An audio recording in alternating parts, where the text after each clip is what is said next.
Sud Radio, ça va mieux en le disant. Jean Dorido. Bonjour Jean Dorido. Bonjour Jean-Marie, bonjour à tous. Docteur en psychologie, fondateur de l'application Zenfi, vous êtes aussi auteur de ce livre. Le bonheur est une science exacte, c'est publié chez Larousse. Jean, vous revenez sur ce rapport qui a fait grand bruit, publié par la MIVILUD, la mission interministérielle de lutte et de vigilance contre les dérives sectaires. Cette semaine, elle a publié un nouveau rapport qui manifestement nous montre que la situation dans les dérives sectaires ne s'arrange pas. Ah, exactement Jean-Marie, c'est le moins qu'on puisse dire.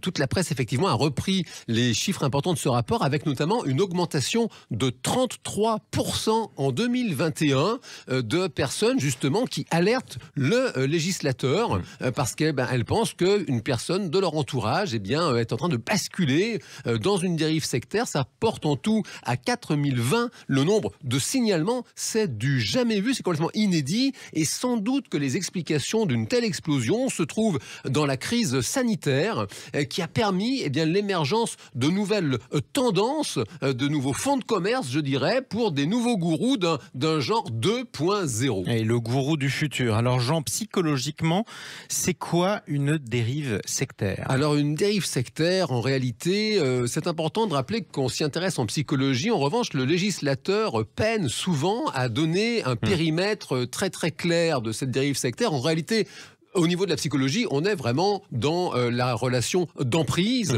Une personne, en réalité, va changer de groupe de référence. Vous savez, en psychologie, on sait que nous avons tous des groupes sociaux d'appartenance. Il y en a plusieurs qui s'imbriquent les uns dans les autres. Il y a la famille, les collègues de travail, les associations sportives et autres. Et nous avons besoin psychologiquement de ces groupes de référence parce qu'ils permettent justement de nous offrir des normes sociales à respecter, des règles, de trouver son rôle, sa place finalement dans la collectivité que nous formons les uns avec les autres. Et en fait, l'emprise sectaire, elle va finalement amener une personne à changer de groupe de référence, et ça va l'isoler. C'est la définition même de la secte. Elle va se retrouver isolée, cette personne, et se retrouver à force en grand danger social. Vous avez des personnes qui vont quitter pratiquement du jour au lendemain leur emploi, qui vont donner tout leur argent pour des soi-disant stages plus que farfelus. Et puis ça peut aussi mettre les personnes en danger sur le plan de la santé, avec des pratiques parfois très extrêmes, de jeûnes soi-disant thérapeutiques,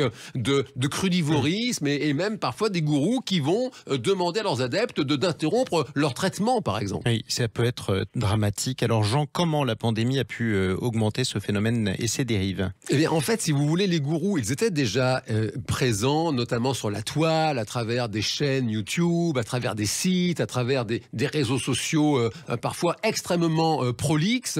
Et en fait, la crise sanitaire, elle a permis à ces personnes d'avoir plus d'adeptes parce que chacun s'est retrouvé isolé, confiné chez soi. Vulnérable. Complètement vulnérable, justement. Il n'avait plus ce soutien social, les collègues, les amis. Et puis, du coup, chacun s'est plongé dans la toile, sur YouTube, sur les réseaux sociaux. Et il y a l'effet des algorithmes, si vous voulez, que quand une personne commence à être, je dirais, hameçonnée par un gourou, l'algorithme, en réalité, il n'est pas là pour vous aider à développer votre esprit critique. Il est là pour faire en sorte que vous restiez le maximum de temps sur l'écran pour vous vendre plus de publicité. Et donc, les algorithmes, cette personne qui est hameçonnée, les algorithmes aident en fin de compte le travail du gourou parce qu'ils ne lui donnent à l'utilisateur que de plus en plus d'eau à son moulin. Et c'est comme ça que la personne se retrouve complètement piégée. Exactement. Alors Jean, quelles sont les nouvelles grandes tendances dans le domaine de la prévention ? Quelles solutions pour protéger les plus fragiles ? Alors les nouvelles tendances, si vous voulez, les gourous surfent sur l'air du temps, évidemment, c'est leur métier de manipuler les masses. Donc on va trouver l'écologie, des postures très radicales de l'écologie. On va trouver tout ce qui est autour de l'identité de genre, avec le masculinisme et le féminisme, là aussi dans des postures radicales. Et puis tout ce qui tourne autour de l'alimentation, sur fond de soi-disant de santé, le crudivorisme, les jeûnes, etc.